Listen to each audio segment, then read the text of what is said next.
¿Te imaginas despertar un día y darte cuenta que la mitad de tu cara no te responde? Eso me pasó a mí y sé que no soy el único. Hola, mi nombre es Carlos y para los que no me conozcáis, soy creador de contenido y en lo que va de año he pasado por dos parálisis faciales que han cambiado por completo mi vida. Solo puedo cerrar este ojo y el otro, si lo intento cerrar, como que se va para arriba. La nariz no la puedo mover, casi ni puedes ni respirar por ese lado de la nariz. Y la boca, evidentemente, si intentas sonreír, solo te sonríe de un lado, al igual que al hablar. Como ya os he dicho, yo he pasado en lo que va de año dos veces por la parálisis facial y estoy todavía terminando de recuperarme de la segunda.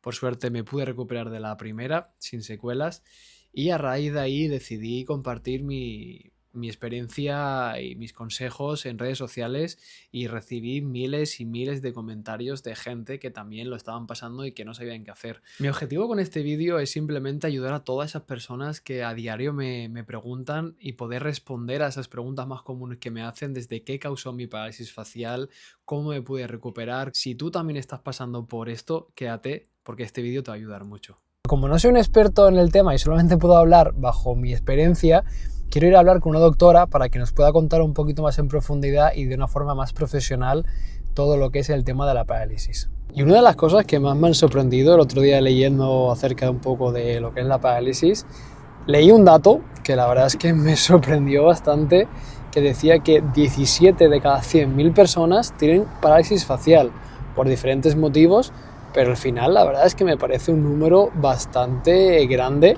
para algo tan complejo que yo por lo menos desconocía. O sea, yo es verdad que yo no sabía que tantísima gente sufría de parálisis facial. De hecho, a mí la primera vez que me dio pensaba que me estaba dando un ictus o algo bastante más grave.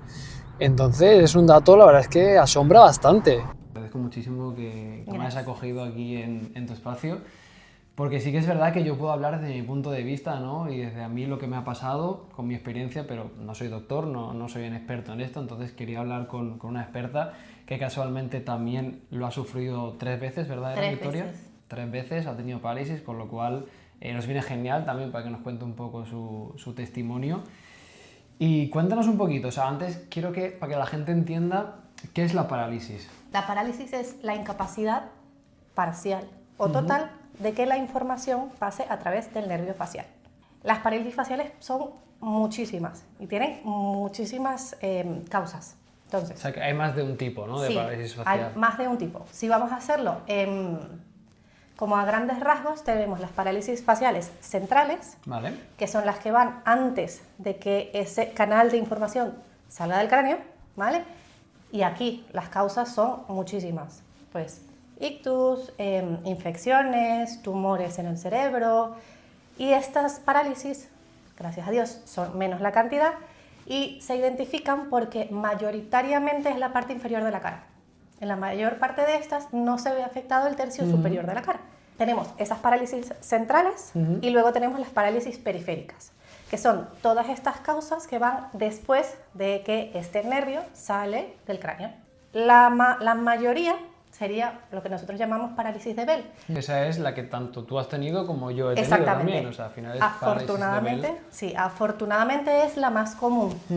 Es la que tiene mejor pronóstico y que se recupera mejor y es la más común. Yo en mi caso, que siempre he hablado del tema del estrés, pero claro, yo sin tener mucha idea de esto, al final, después de tener dos parálisis faciales, he llegado un poco a la conclusión que ha sido por momentos de estrés. Entonces es verdad que el estrés sí que es, que creemos, una de las causas principales, sí, ¿no?, que te pueden dar, no es al 100%, ¿no?, ciencia exacta, que digamos el estrés automáticamente causa esto, pero sí que pensamos que es un poco la causa principal, ¿no?, por lo que a la mayoría de gente le puede dar una parálisis facial. Justo. Pues bueno, ya sabiendo un poquito lo que es la parálisis, una de las causas, hemos visto que tampoco hay una causa exacta, son varias causas. Entonces, otra de las muchas preguntas también que me han hecho es ¿cuáles suelen ser los primeros signos y síntomas que podríamos notar? O sea, yo por ejemplo, en mi caso, lo primero que noté fue el ojo. O sea, yo me desperté por la mañana, me dolía muchísimo el ojo y pensaba que era pues un orzuelo, una infección de ojo o cualquier otra historia, ¿no? Y es verdad que en cuestión de diría 4 o 5 horas, se me terminó como de paralizar la cara. Lo que dices del dolor retroocular es súper común cuando empiezan las parálisis faciales, o sea, se puede ver. En mi caso eso no fue, ¿vale? Yo he tenido parálisis facial 3 veces. 2 cuando era pequeña, a los 12 y 14 años más o menos, que de aquí realmente no tengo mucho recuerdo, lo único que recuerdo es mi abuela diciéndome sonríes, raro. Ahora que me dio la última vez, que me dio en el verano del 21, me acuerdo de levantarme, verme en el espejo y decir, no estoy moviendo bien la cara. Yo no tuve dolor. Es verdad que sí tuve el dolor el día anterior. El día anterior tuve mucho dolor de oído. Pero Sí, es como una otitis, ¿verdad? O sea, a mí me pasó como sí, tenía como presión. Una presión, eso es. Yo tenía presión en el oído. Pero bueno, yo estaba de vacaciones, Sí, no, estaba claro. de viaje, tenía dolor en el oído y ni pendiente.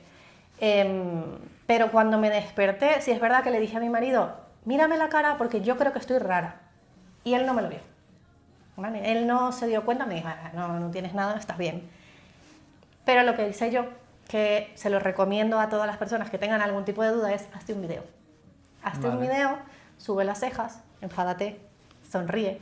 Intenta llenar un globo, hacer como si llenaras un globo, ¿sabes? Llenar los mofletes de aire. Sí, porque ahora que cuando soplamos como que no podemos... Claro, si estás teniendo una parálisis facial, estás iniciando una parálisis facial, te vas a notar que en cuanto intentas hacer el gesto de llenar el globo, se te va a ir el aire. Entonces, esas cosas son las que nos pueden ayudar. Te haces un video en el momento que dices, esto puede ser, y luego a las horas, y vas viendo. Vale. Porque es súper importante que si ves que te está dando, Claro. acudas al médico para empezar el tratamiento lo antes posible. Y una vez que, por ejemplo, una vez que tú ya identificas que tienes parálisis facial, tendríamos que hacer, o sea, ¿qué es lo primero que tienes que hacer? Pues acudir a tu médico. O sea, lo primero, sí Lo o sí, primero que ir al hospital más es cercano. ir al hospital y acudir a tu médico, explicarle lo que tienes y la verdad que te tiene que poner el tratamiento. ¿Cuál tratamiento? Dependerá de la causa. Claro. ¿Vale? Entonces, lo que decimos, si es una infección, pues algún antiviral o algo para la infección que tengas en ese momento. La mayoría de las veces, cuando son parálisis Bebel, realmente lo único que tenemos indicado es los corticoides. Pregunta también, que muchísima gente me pregunta, si esto es recurrente. ¿Cuáles son los factores para que pueda ser recurrente? A ver, primero, mientras aumentas en edad, o sea, de personas de más de 60 años pues pueden tener recurrencia y tienen peor pronóstico. Vale. Las embarazadas, finales del embarazo y en el puerperio, o sea, cuando nace el bebé, también tienen mayor riesgo a que les vuelva a dar. Pacientes que tienen algún tipo de enfermedad concomitante, diabéticos, hipertensos, eso también son personas que tienen como más riesgos que les dé. Y al final, pues como les digo, es manejo del estrés, es todas esas personas que van como muy agobiadas, y ya sobre todo si ya te dio una vez, pues, tienes probabilidades de que te vuelva a dar. Claro, es que encima a Victoria le pasó estando embarazada, pero ya, o sea, al final del embarazo... Al principio, al revés. Al revés de lo que supuestamente pasa. Claro que no... Lo mío fue al principio, tendría 8 semanas de embarazo, muy poquito, muy poquito.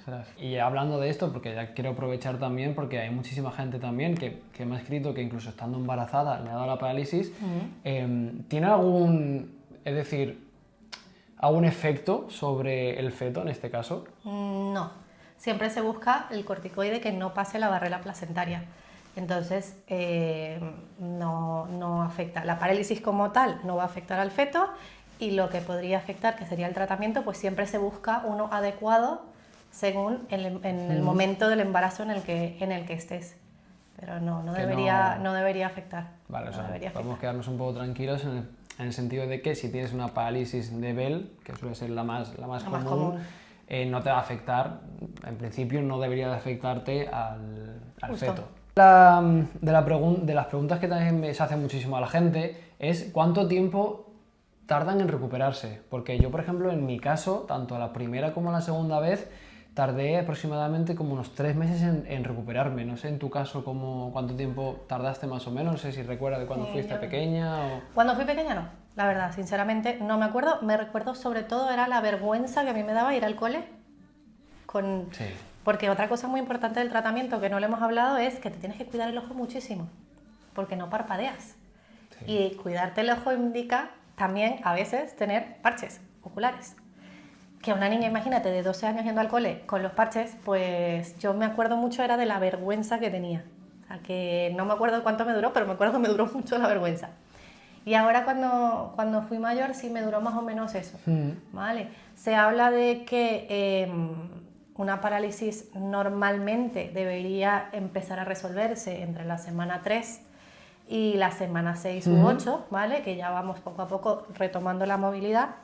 Y cuando la parálisis dura más de 4 meses y no ha resuelto, ya aquí hablamos de que pueden haber complicaciones. Y en esos casos, pues ya se deriva a unidades de parálisis facial, o ya se va buscando otro tipo de razón o cuestión o diagnóstico, porque las parálisis de Bell no suelen estar tanto. Entonces, si es una parálisis que no resuelve en tanto tiempo, ya hay que buscar un poco más de información. La parálisis, en este caso de Bell, que es otra de las muchas preguntas también que se hace la gente, como es lógico, es qué secuelas, o sea, ¿puede dejar secuelas? ¿Te puedes recuperar al 100% de ello? A ver, la parálisis de Bell, gracias a Dios, normalmente te resuelve completamente.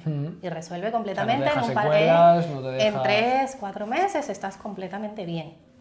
¿Qué serían factores de puede que no resuelva bien? Pues parálisis a repetición, o sea, nosotros, pacientes que son mayores de 60 años, pacientes que tienen comorbilidades, parálisis que no son de Bell, o sea, parálisis que sean por traumatismos, por infecciones, por tumores, este tipo de parálisis tienen peor pronóstico.